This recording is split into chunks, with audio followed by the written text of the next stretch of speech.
कार्तिकी थांब. थांब. कुठे गेली होतीस? किती वाजले? रात्रीचे किती वाजले?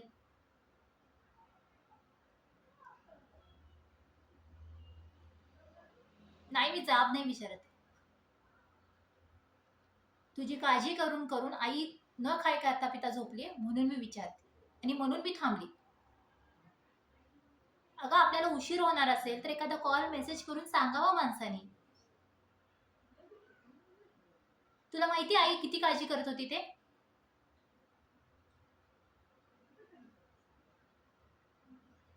नाही, सॉरी मला नको म्हणूस. सॉरी आईला म्हण. तुला माहिती ती झोपती नव्हती. मी तिला म्हणाले की ती मला सांगून गेली, तेव्हा कुठे ती झोपली.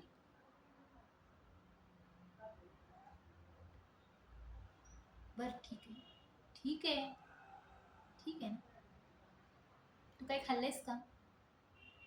आणि जर खाल्ले नसेल तर चल, मी जेवण करून गरम करून वाढते. हो, तयारच.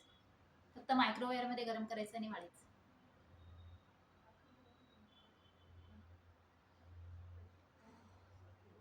कार्तिकी, असं नको करूस.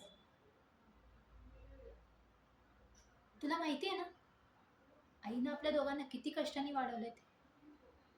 किती कष्ट घेतले तिनं आपल्या दोघांसाठी. तुला माहिती, मी जेव्हा हॉस्टेलला होते ना, तर आई मला तुझ्याबद्दल तासन तास बोलायची. म्हणायची तू अभ्यासाकडे लक्ष दे, तू माझी काळजी करू नको. इथं कार्तिकी आहे जी माझीच आई होऊन मला. नाही ग, तुझ्याबद्दल बोलायची ती. म्हणायची की ती माझी आई होऊन माझी काळजी घेते, तू माझी काळजी करू नकोस. आणि आज मी इथे येऊन बघते तर काय, तुम्ही दोघं एकमेकांशी बोलतही नाही आहात. एकमेकांशी असं किती विचित्र वागताय. नक्की काय झालं?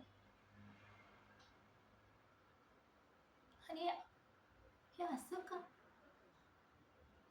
म्हणजे तू हे सगळं मुद्दाम करतेस, आईला त्रास द्यावा म्हणून? का? कार्तिकी, तू खूप चुकीचं वागतेस. खूप चुकीचं वागतेस. का? कार्तिकी,